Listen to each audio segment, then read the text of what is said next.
ಹರಿ ಓಂ. ದೈನಂದಿನ ಜೀವನದ ಆರೋಗ್ಯಕ್ಕಾಗಿ RR ಯೋಗ ಡೈಲಿ ಲೈಫ್ ಚಾನಲ್ ನಿಮ್ಮ ಜೊತೆ ನಾನು ಗಣೇಶ್ ಶ್ರೀಕಾಂತ್. ವೀಕ್ಷಕರೇ, ಯೋಗ ಫಾರ್ ಬಿಗಿನರ್ಸ್ 30 ಡೇಸ್ ಯೋಗ ಚಾಲೆಂಜಿನಲ್ಲಿ ನಾವು ಪ್ರತಿದಿನವೂ ಒಂದೊಂದು ಆಸನವನ್ನು ಅಭ್ಯಾಸ ಮಾಡ್ತಾ ಆ ಆಸನದಿಂದ ನಮಗಾಗುವಂಥ ಲಾಭ, ಕಾಂಟ್ರಾ ಇಂಡಿಕೇಶನ್ ಮತ್ತು ಆ ಆಸನವನ್ನು ಸ್ಟೆಪ್ ಬೈ ಸ್ಟೆಪ್ ಹೇಗೆ ಅಭ್ಯಾಸ ಮಾಡಬೇಕು ಅನ್ನೋದನ್ನು ಈ 30 ಡೇಸ್ ಯೋಗ ಚಾಲೆಂಜಿನಲ್ಲಿ ನಾವು ತಿಳಿದುಕೊಳ್ಳೋಣ. 30 ಡೇಸ್ ಯೋಗ ಚಾಲೆಂಜಿನ 26ನೇ ದಿನದ ಅಭ್ಯಾಸದಲ್ಲಿ ನಾವು ಏಕಪಾದ ಶಲಭಾಸನವನ್ನು ಅಭ್ಯಾಸ ಮಾಡೋಣ.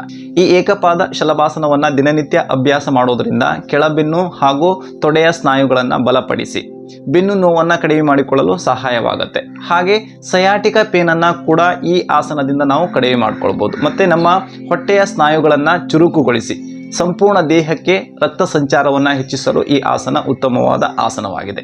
ಈ ಆಸನವನ್ನು ಗರ್ಭಾವಸ್ಥೆಯಲ್ಲಿ ಮಹಿಳೆಯರು, ಹಾಗೆ ತೀವ್ರ ಬೆನ್ನು ನೋವಿರುವಾಗ, ಹೃದಯ ಸಮಸ್ಯೆ ಇರುವಾಗ, ಕಾಲು ಮತ್ತು ನಿಮ್ಮ ಹಿಪ್ ಜಾಯಿಂಟ್ನಲ್ಲಿ ಏನಾದರೂ ಸಮಸ್ಯೆ ಇದ್ದರೆ ಅಂಥವರು ಈ ಆಸನವನ್ನು ಅಭ್ಯಾಸ ಮಾಡಬಾರ್ದು. ಬನ್ನಿ ವೀಕ್ಷಕರೇ, ಈಗ ಏಕಪಾದ ಶಲಭಾಸನವನ್ನು ಯಾವ ರೀತಿಯಾಗಿ ಅಭ್ಯಾಸ ಮಾಡಬೇಕು ಅನ್ನೋದನ್ನು ತಿಳಿದುಕೊಳ್ಳೋಣ. ಈ ಏಕಪಾದ ಶಲಭಾಸನವನ್ನು ಅಭ್ಯಾಸ ಮಾಡಲು ನಾವು ಹೊಟ್ಟೆ ಮೇಲೆ ಮಲಗಿಕೊಳ್ಳುವಂಥ ಸ್ಥಿತಿಗೆ ಬರೋಣ. 30 ಡೇಸ್ ಯೋಗ ಚಾಲೆಂಜಿನ 26ನೇ ದಿನದ ಅಭ್ಯಾಸದಲ್ಲಿ ನಾವು ಏಕಪಾದ ಶಲಭಾಸನವನ್ನು ಅಭ್ಯಾಸ ಮಾಡೋಣ. ಏಕಪಾದ ಶಲಭಾಸನವನ್ನು ಅಭ್ಯಾಸ ಮಾಡಲು ನಿಮ್ಮ 2 ಹಸ್ತಗಳನ್ನು ಮುಷ್ಟಿ ಮಾಡ್ಕೊಳ್ತಾ ಆ ಮುಷ್ಟಿಯನ್ನು ತೊಡೆಯ ಕೆಳಭಾಗದಲ್ಲಿ ಇಟ್ಕೊಳ್ಳಿ. ಹಸ್ತ ಕೆಳಮುಖವಾಗಿರಲಿ. ಈಗ ಉಸಿರನ್ನು ತೆಗೆದುಕೊಳ್ತಾ ನಿಧಾನವಾಗಿ ಮೊದಲು ನಿಮ್ಮ ಬಲಗಾಲನ್ನು ನಿಮ್ಮಿಂದ ಎಷ್ಟು ಸಾಧ್ಯವಾಗುತ್ತೋ ಅಷ್ಟು ಮೇಲಕ್ಕೆತ್ತಿ. ಈ ಸ್ಥಿತಿಯಲ್ಲಿ ಸಹಜವಾಗಿ ಉಸಿರಾಟವನ್ನು ಮಾಡ್ತಾ 30 ಸೆಕೆಂಡ್ಸ್ ಹೋಲ್ಡ್ ಮಾಡಿ. ಸಂಪೂರ್ಣ ನಿಮ್ಮ ಕಾಲಿನ ಭಾಗದಲ್ಲಿ ಆಗುವಂಥ ಬದಲಾವಣೆಯನ್ನು ಸೂಕ್ಷ್ಮವಾಗಿ ಗಮನಿಸಿ. 30 ಸೆಕೆಂಡ್ಸ್ ಹೋಲ್ಡ್ ಆದ ನಂತರ ಮತ್ತೆ ನಿಧಾನವಾಗಿ ಬಲಗಾಲನ್ನು ಕೆಳಗಡೆ ಇಳಿಸ್ತಾ ಮೊದಲಿನ ಸ್ಥಿತಿಗೆ ಬನ್ನಿ. ಈಗ ಇನ್ನೊಂದು ಬದಿಗೆ ಅಭ್ಯಾಸ ಮಾಡೋಣ. ಉಸಿರನ್ನು ತೆಗೆದುಕೊಳ್ತಾ ಎಡಗಾಲನ್ನು ಮೇಲಕ್ಕೆತ್ತಿ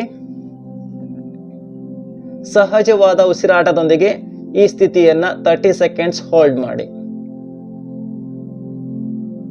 30 ಸೆಕೆಂಡ್ಸ್ ಹೋಲ್ಡ್ ಆದ ನಂತರ ಮತ್ತೆ ನಿಧಾನವಾಗಿ ಎಡಗಾಲನ್ನು ಕೆಳಗಡೆ ಇಳಿಸ್ತಾ ಹಾಗೆ 2 ಕೈಗಳನ್ನು ರಿಲೀಸ್ ಮಾಡ್ಕೊಳ್ತಾ ಮೊದಲಿನ ಸ್ಥಿತಿಗೆ ಬನ್ನಿ. ನೋಡಿದ್ರಲ್ಲ ವೀಕ್ಷಕರೇ, ಕೆಳಬೆನ್ನು ಮತ್ತು ನಮ್ಮ ತೊಡೆಯ ಸ್ನಾಯುಗಳನ್ನು ಬಲಪಡಿಸಿ ಸಯಾಟಿಕ ಪೇನನ್ನು ನಿವಾರಣೆ ಮಾಡಿಕೊಳ್ಳಲು ಸಹಾಯ ಮಾಡುವಂಥ ಆಸನ ಏಕಪಾದ ಶಲಭಾಸನ.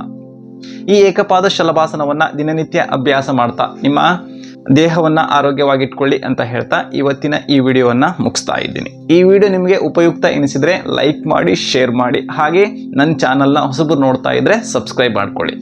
ಮುಂದಿನ ವಿಡಿಯೋದಲ್ಲಿ ಇನ್ನೊಂದು ಆಸನದೊಂದಿಗೆ ಮತ್ತೆ ಸಿಗೋಣ. ಅಲ್ಲಿವರೆಗೂ ನಿಮ್ಮ ದೇಹವನ್ನು ಹಾಗೂ ನಿಮ್ಮ ಆರೋಗ್ಯವನ್ನು ಕಾಪಾಡಿಕೊಳ್ಳಿ ಅಂತ ಹೇಳ್ತಾ ಇಲ್ಲಿಗೆ ಈ ವಿಡಿಯೋವನ್ನು ಮುಗಿಸ್ತಾ ಇದ್ದೀನಿ.